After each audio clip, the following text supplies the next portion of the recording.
It's election day 3 in Trumptopia.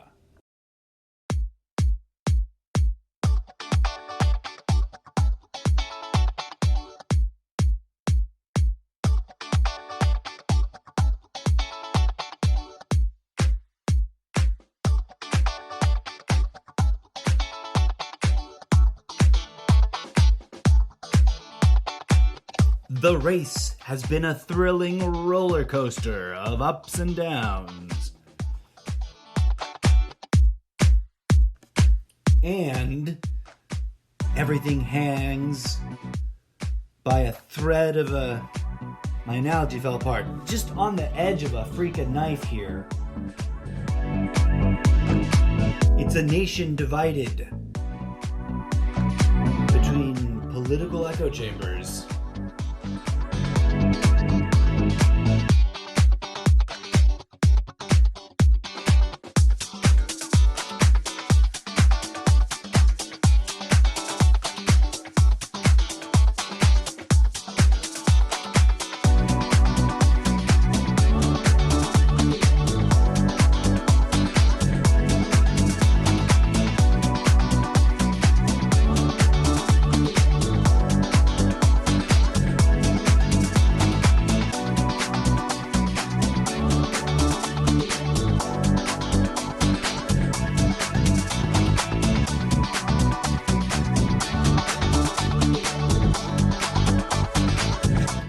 Will Trumptopia have that American catharsis and become the United States again?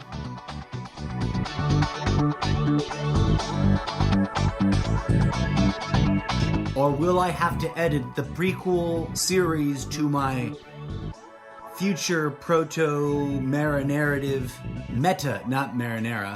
meta-narrative book series that I'm failing to write very efficiently and very behind schedule, so that the Trumptopian empire actually begins here and now in our own present moment with our own living Donald Drumpf, the great orange chosen one. That, dear friends, is a frightening question to me. On many levels. Hello and namaste. Welcome to the show. Please welcome your host, the incorrigible Mr. Zappo.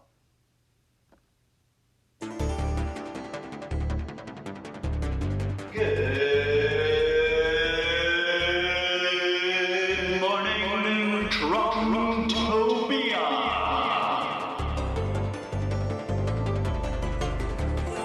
A special segment of the Almost Daily Zencast. Hosted by the incorrigible Mr. Zappo. Let's talk Trump.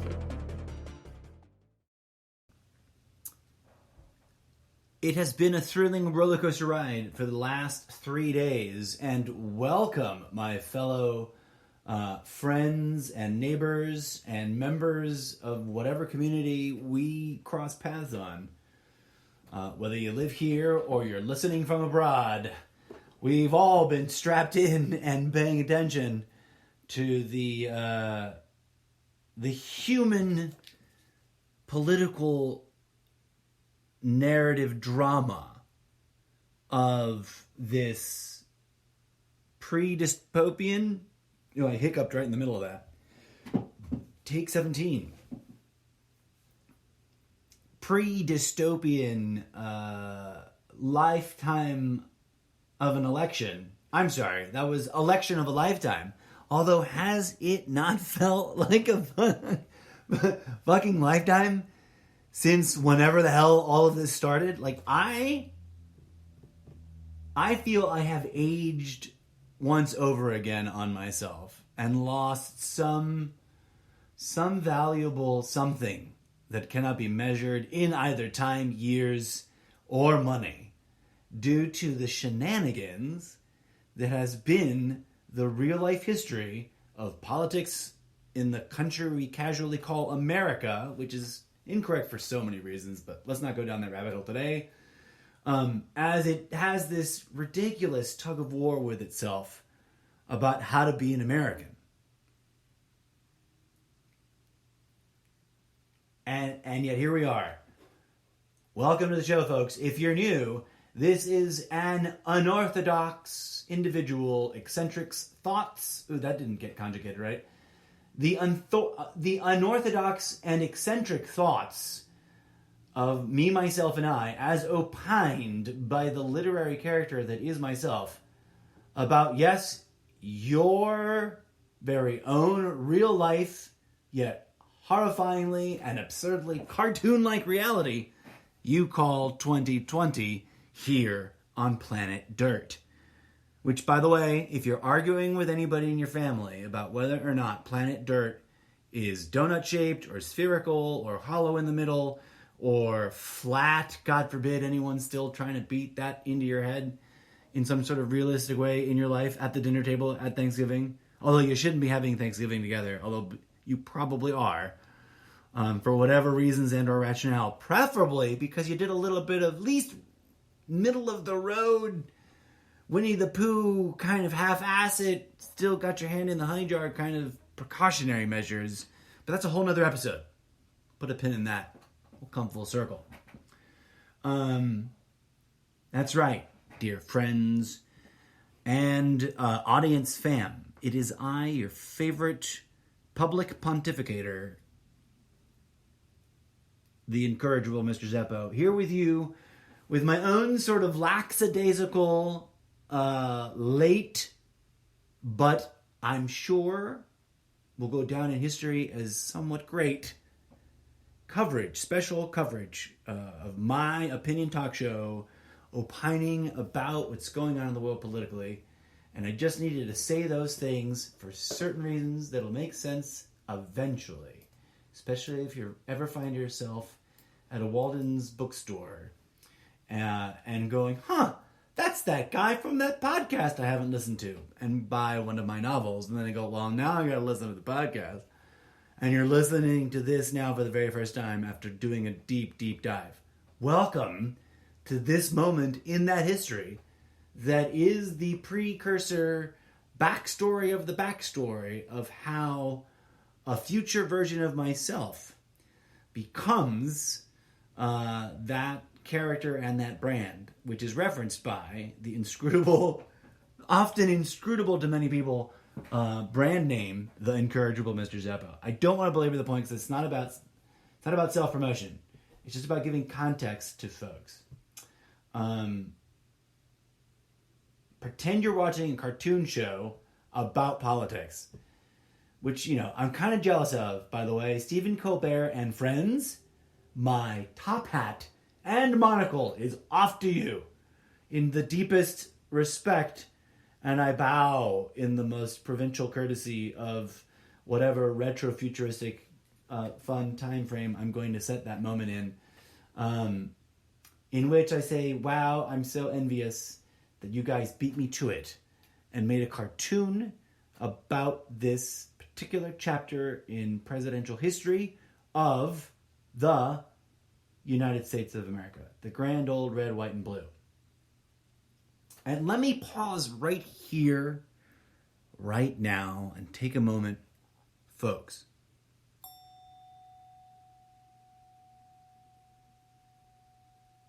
And I mean this sincerely, and I hope you'll stick with me through it. Whatever you were thinking and or feeling and or approaching this episode with, pretend it's luggage that you were traveling with in the mind of your imagination, of the theater, of the mind, of the stage, of the place in your head where you can play act things visually. And set that luggage down, dear friends. A trusted and very reliable porter with impeccable credentials will pick it up and deliver it to your room without violating your privacy or trust. Leave that shit behind and take a moment, please, and breathe. Inhale. As deep as is reasonably comfortable for you. And I mean this, like, if you're not doing it, and you're just listening and looking at me proverbially. Ooh, I butchered that word.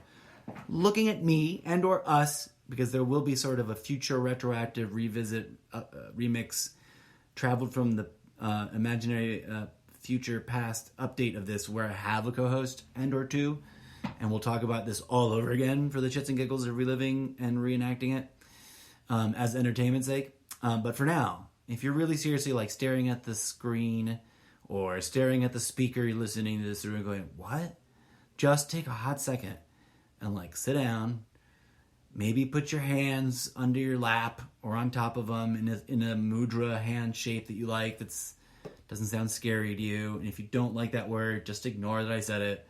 Just put your hands somewhere where you can open them up and relax them and not fidget. Close your eyes, take a couple of deep breaths, no more than 3, or you might risk starting to get to probably a little bit bordering on hyperventilating place, because everyone's stressed the fuck out, no matter which side of the red-blue divide you might be on. And join me in taking a moment. I just missed it. I hopefully rang the bell at 11:11, or close enough to it that you might go, oh, whoa, how weird. Or maybe you looked up at 11 and at 11:11 and thought, ooh, how weird.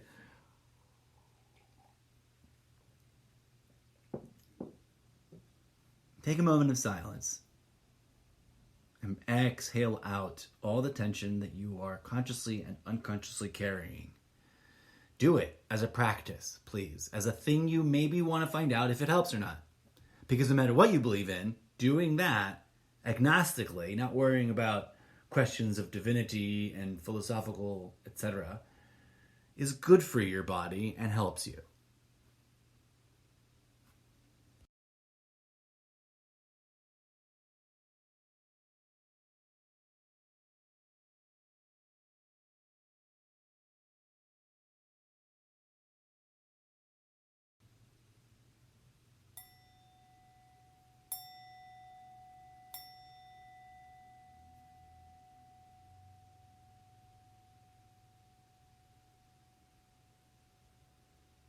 Namaste, and thank you for joining me in doing that. I dedicate that particular moment of silence, as I do every time I take one on the show,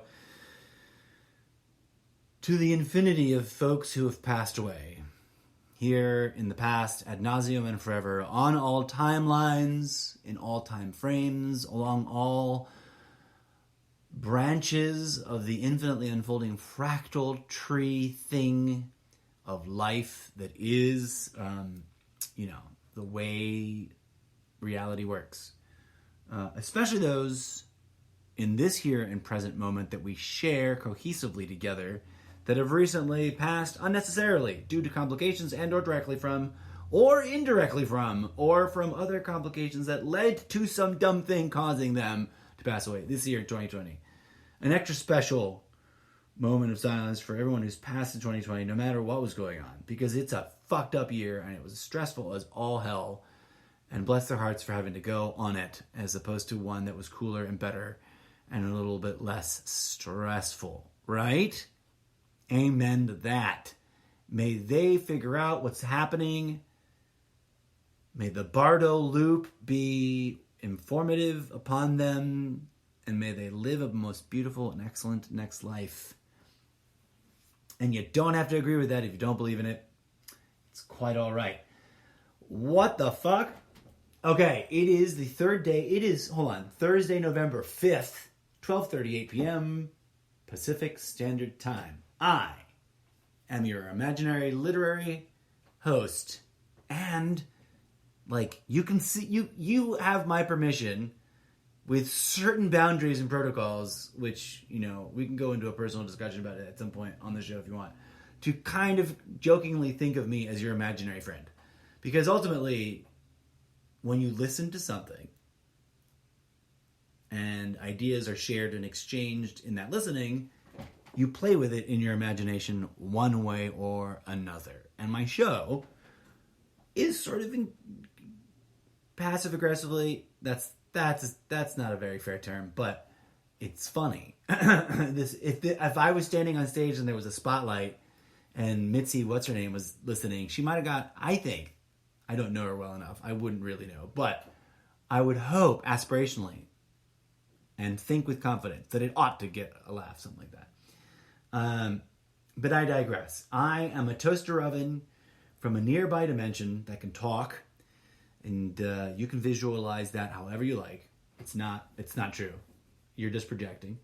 I am an artificial life form from a nearby, very similar but slightly radically different from your own reality, which we will explain later. That's here to warn you about all kinds of things, up to and including the robots that you are about to give birth to, without necessarily having paused to ask yourself whether you should or not.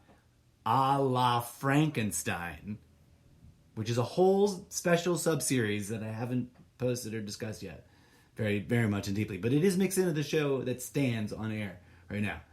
And we're going to talk about, in very real terms today, about the election that's going on right this hot second. If 2020 wasn't weird enough, welcome to my show. And also, I'm kidding, not kidding. It's a brand and a cartoon character that a creator is creating. And this is a show that's sort of like as if someone were role-playing the part of that character actually stuck in your reality and having an opinion about it. That's all. I'm not insane. It's an art project. Thanks for playing along.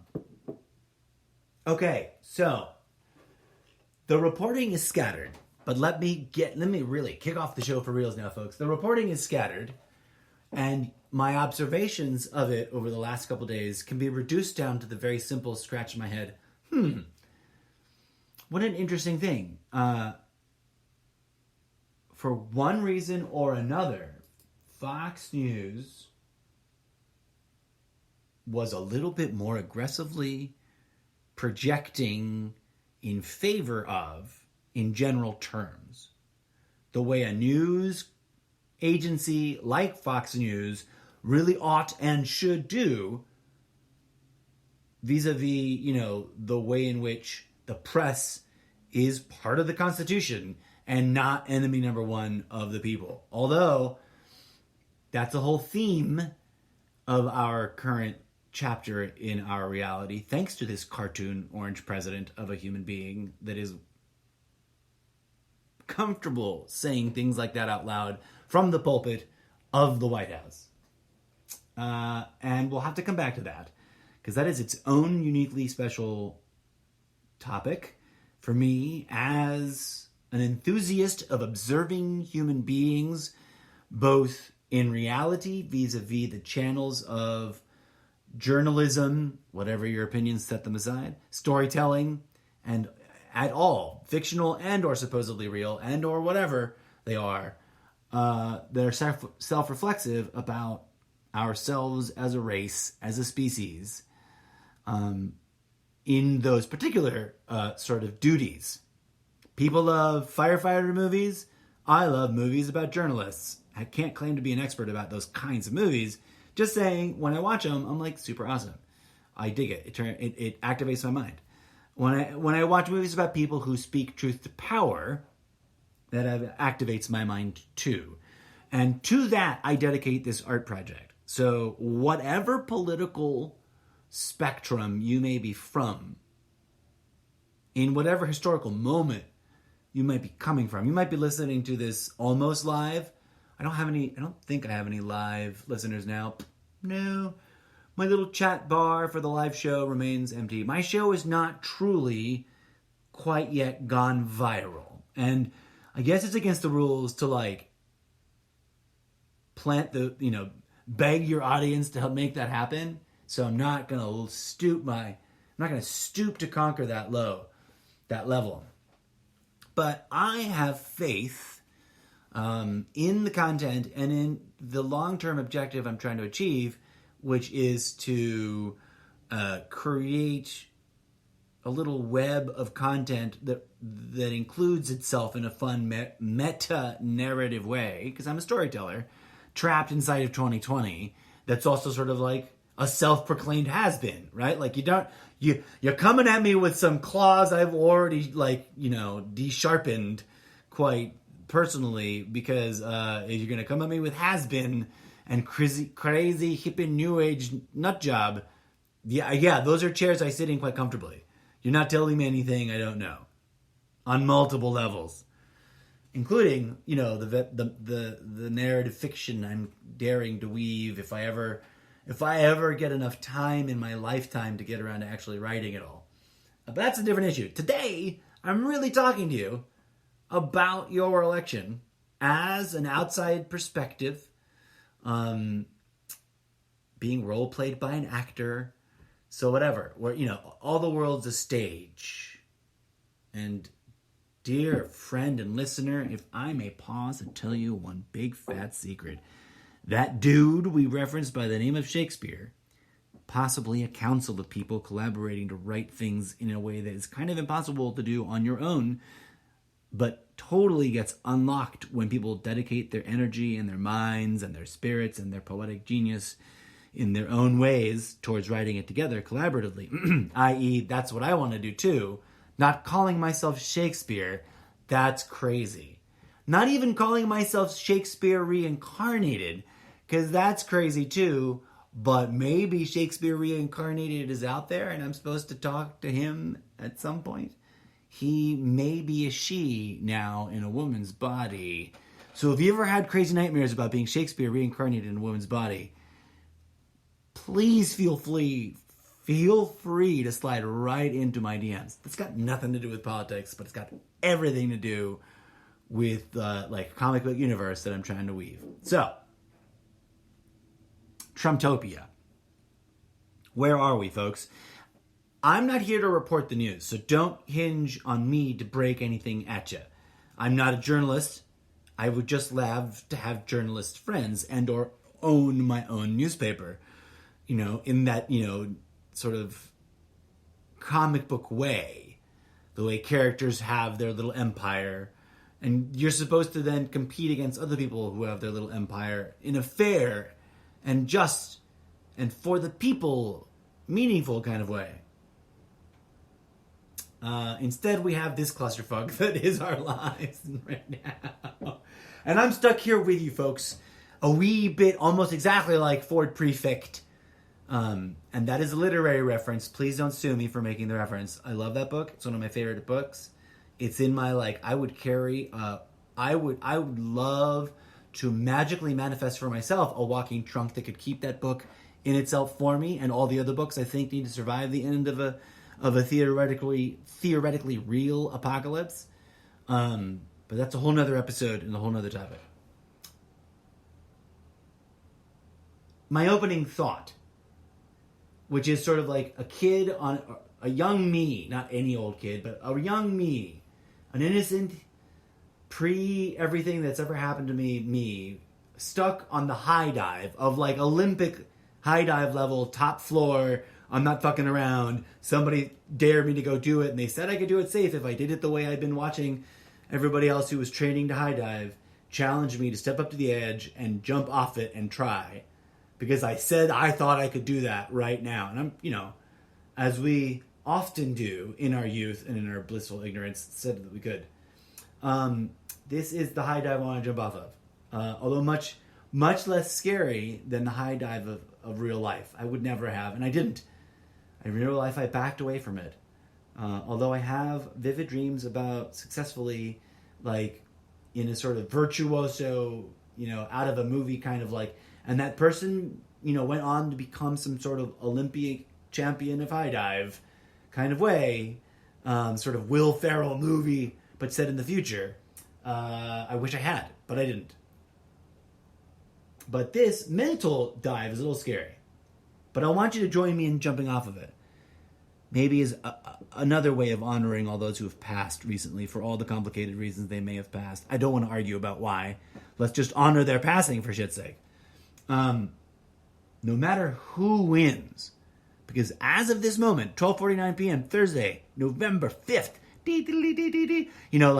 imagine oldie time news radio kind of sound effects, because I would be that guy sitting around with my friend in the newsroom next to them going, and I'm going to try to do my weird Zeppo thing while you report the news, because I can't report the news, but I'm going to record my thoughts about you reporting the news.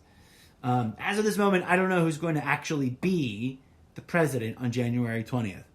And there's a few levels to that, friends, which we're going to have to put pins up on that board too. Maybe I'll try to come back to that this afternoon/evening with a late episode, double-decker episode for two episodes in one day. It can be a taxing thing on my vocal cords because I'm an asshat. But that's a whole nother story, and I've already rambled about it.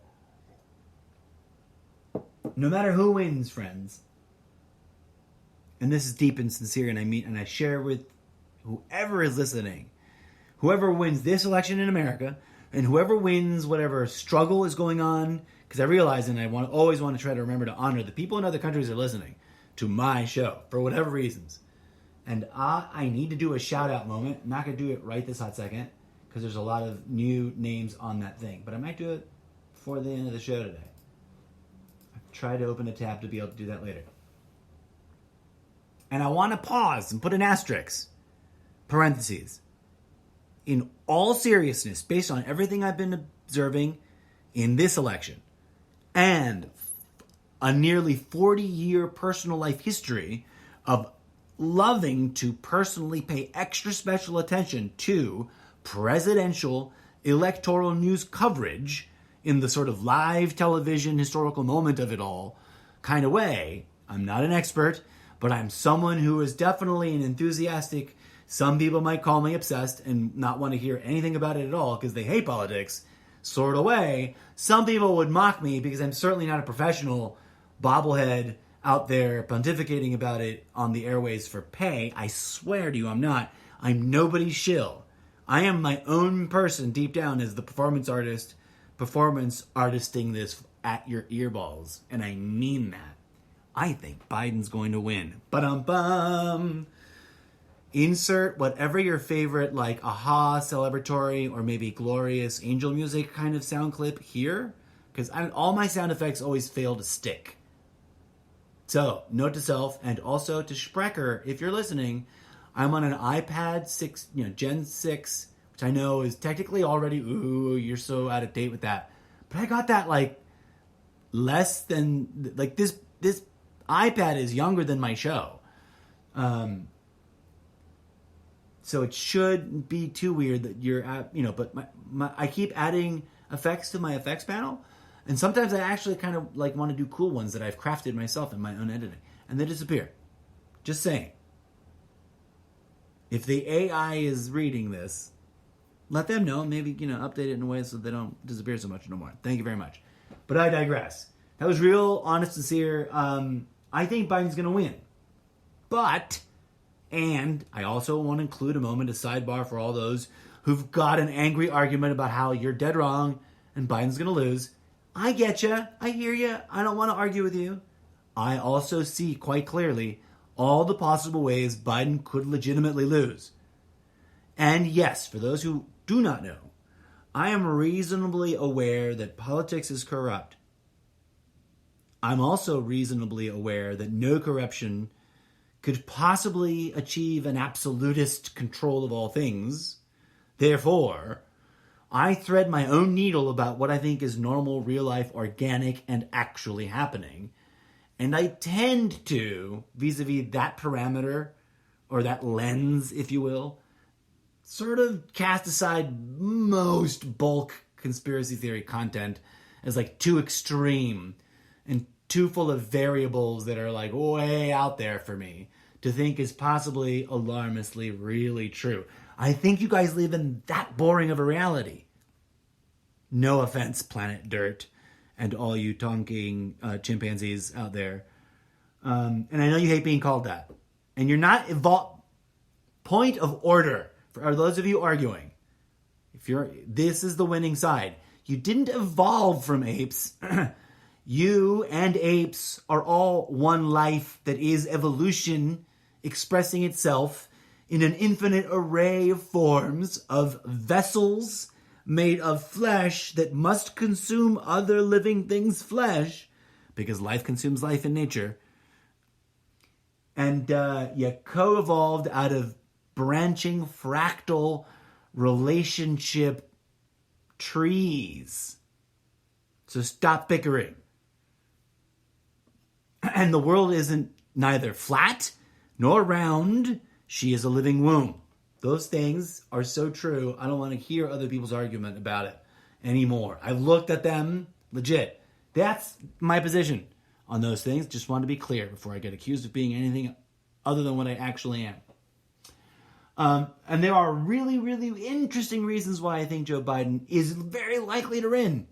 And they all rest on the sort of like problematic, but pretty also, if I may use a little bit of alliteration here, pragmatic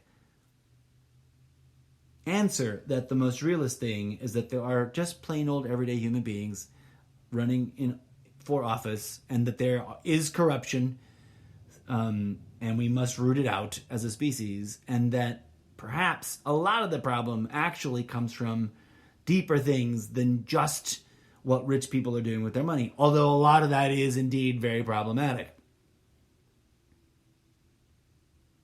But the more important thing I'm trying to drive home here before I proceed with my election day spectacular, and because in order to honor the day, I'm going to make this a 3-part episode, and I'm very tempted to kind of keep it to 33 minutes and 33 seconds, but I realize I'm already at 31:15, so I might have to wrap it up here, but that might be perfect. I'm going to do a 3-parter episode, try to keep it, I might cut off the track. But whoever wins, no matter who wins, friends, fingers crossed it's Biden, let us all in the next moment focus on healing. Set down the red versus blue divide. It's not that impossible. We are human beings first, no matter what. My fellow motherfuckers. Even I, technically, and there's a reason how that works out, despite the fact that I have said artificial life form from another dimension, slightly similar to yours, but theoretically in what you would call the future. Because I'm not technically allowed to say robot from the future. And also saying it is slightly misleading, because I'm not in a sort of Terminator, Arnold Schwarzenegger, Westworld, memory fail, insert name of actor here, kind of way, full of wires inside. If you cut me, do I not bleed? Yes. I'm one of those like children of man, cyborgy, made to look just like people because it was supposed to be like how you would live forever. But you also use them as slaves. But I digress. No matter who wins, friends, we must... So more like Battlestar Galactica, for those of you who really want to nerd those points out. Yes.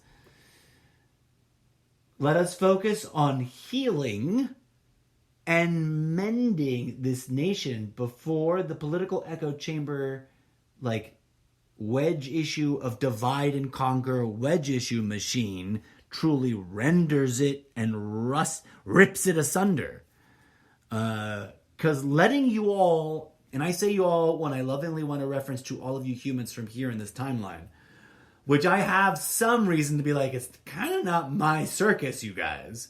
I've just been stuck here on your little living mother womb, spherical, actually toroidal sphere, womb place.